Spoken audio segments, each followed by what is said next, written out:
Welcome back to the show. I'm really glad that you're tuning in because today we have yet another interesting and very exciting episode. Once again, we're going to be talking about something that you guys seem to love so much, mythology. But today, we're not just talking about any mythology. We're talking about perhaps one of the most well-known legends of all time, King Arthur. If you're new here, I'm Cosden. This is Vlogs of Knowledge, and it's absolutely crazy every single week. If you're not subscribed, I really think that you should be because you are missing out. Every single week, we have a brand new episode about history, and it's awesome. So make sure to subscribe, make sure to hit the notification bell, join Team Knowledge, and be notified whenever I release a new video. So with that being said, let's roll the intro.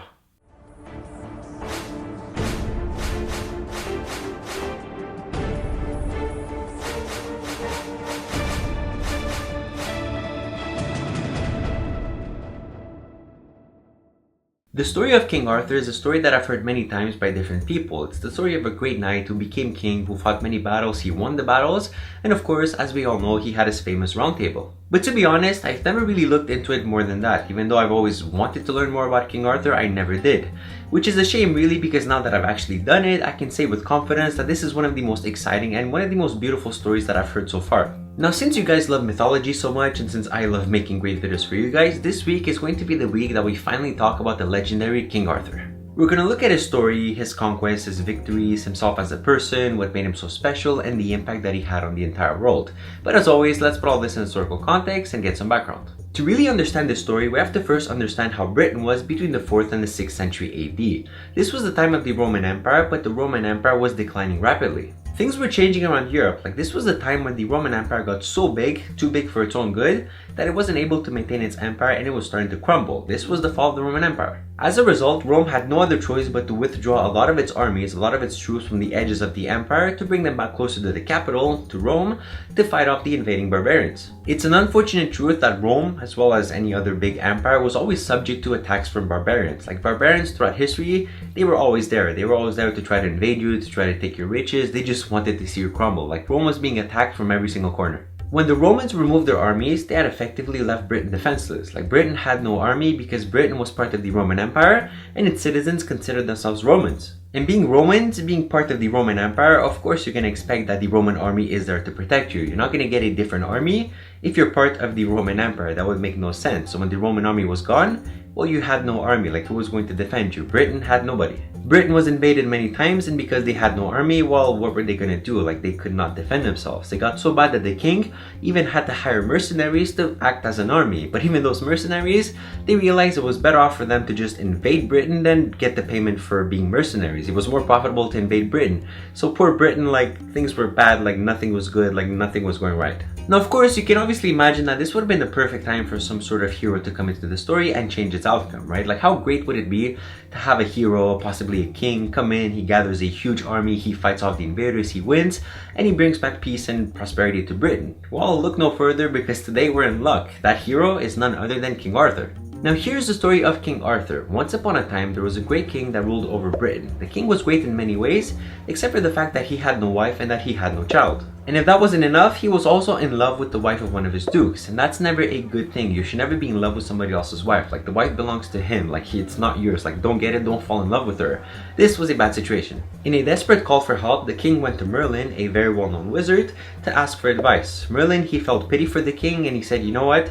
I'll give him the woman, I'll give you the woman, but it comes with a price. The condition was that he could have the woman as he wanted whenever he wanted, but any child that would have come out of that union, because it was an illegitimate union, would have to be turned over to Merlin. The king accepts because he really wanted the girl, and 9 months later they have a baby boy that they name Arthur. As the contract says, they're not allowed to keep the baby and they have to give it over to Merlin. Merlin then takes over the baby and it's his responsibility to assure that he is raised properly. Arthur is then taken away, he is given to a different family to be raised, allies of the king, but nobody knows about Arthur's true existence, nobody knows who really Arthur is except Merlin. Then, because this is a story, something obviously had to happen, Arthur's father dies and he leaves no heir to the throne, which is never a good thing. Britain was now in trouble, they had no king, they had no idea who should be the next king, you had a lot of disputes, a lot of fights about who should be the next king, but ultimately nobody could decide. And that's usually what tends to happen in such a situation. Everybody wants to be king, everybody is willing to fight to be king, they're not going to play clean, they're going to play dirty, and ultimately chances are you're not going to make a proper decision. As Merlin sees all of this happen, he thinks to himself like, no, we can't do this, this isn't good, we need to have a king, we can't not have a king.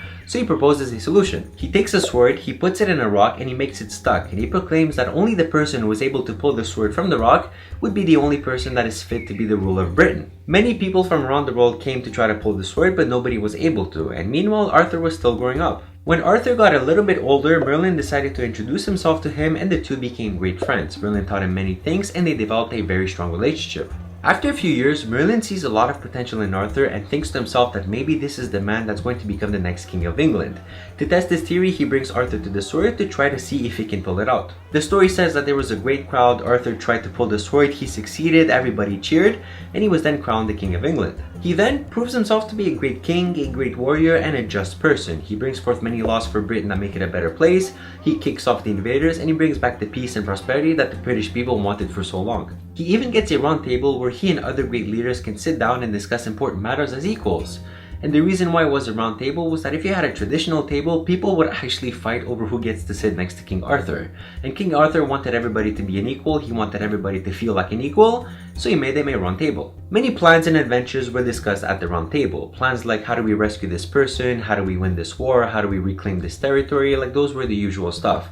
And according to the myth, King Arthur was a very well respected man, he was a respected leader and people wanted to be a part of his kingdom. Now every king needs a queen and King Arthur was no exception. He sees a woman that he really likes, he decides to go for her, but Merlin warns him that this is not the girl for him. Arthur, being stubborn as usual, decides to ignore what Merlin says and goes for this woman. Merlin knows that this is going to be a bad idea, so he makes a plan to protect King Arthur. He tells him to go to this person called the Lady of the Lake to get a magical sword that is supposed to protect them from any harm. That sword is called Excalibur. The Excalibur is a mystical sword that is believed to offer protection to anybody who wields it. All Arthur had to do was not let go of the sword. If he let go of the sword, he ran the risk of losing the powers of protection. With his new sword and new confidence, King Arthur now invites more people to his round table because he just genuinely wanted to meet new people and he loved to have new people to go on adventures with. They had many adventures throughout the years, but one in particular stood out. And of course, this being a legend, this being a myth, you can obviously imagine that one adventure was going to stand out, it was going to change the outcome of the story. One day, at the round table, a knight from France comes, his name is Lancelot,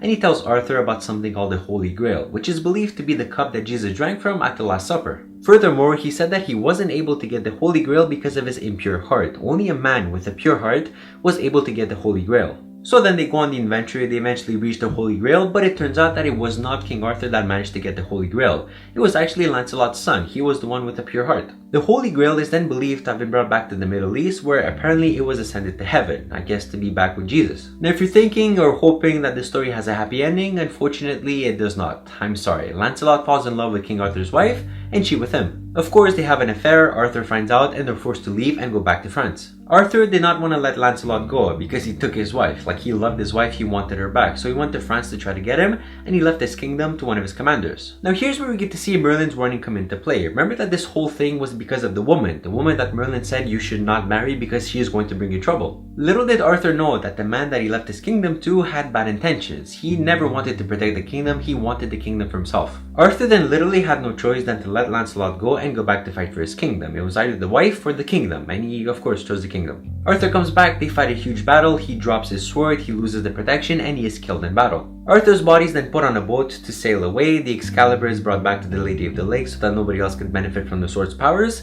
and that was the end of the legendary King Arthur. All in all, this was a great myth, very interesting, very powerful, that had a big impact on the entire world. And actually, little is known about whether or not a man that's similar to King Arthur actually did exist. Some people believe that the myth is based on some real figure, some real hero, but no definite link can be made. Nonetheless, this was a great story and I really do hope that you've enjoyed it as much as I love making it for you guys. If you did, please leave it a big thumbs up, make sure to subscribe, make sure to hit the notification bell, join Team Knowledge, and be notified whenever I release a new video. And now it's time for questions. What did you think about King Arthur? Did you know about King Arthur before? What do you think about Merlin? Like, do you like this mythology stuff? Please do leave me a comment. I would love to read and answer them all.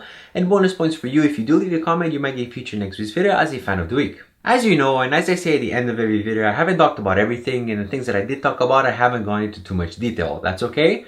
I'm actually doing this on purpose because I want you guys to go out and research on your own. If you do want to research, please do. There's some links in the description where you can start. So with that being said, it's been an absolute pleasure. My name has been Cosden. You can follow me on social media. The links will be in the description, and I will see you all next week.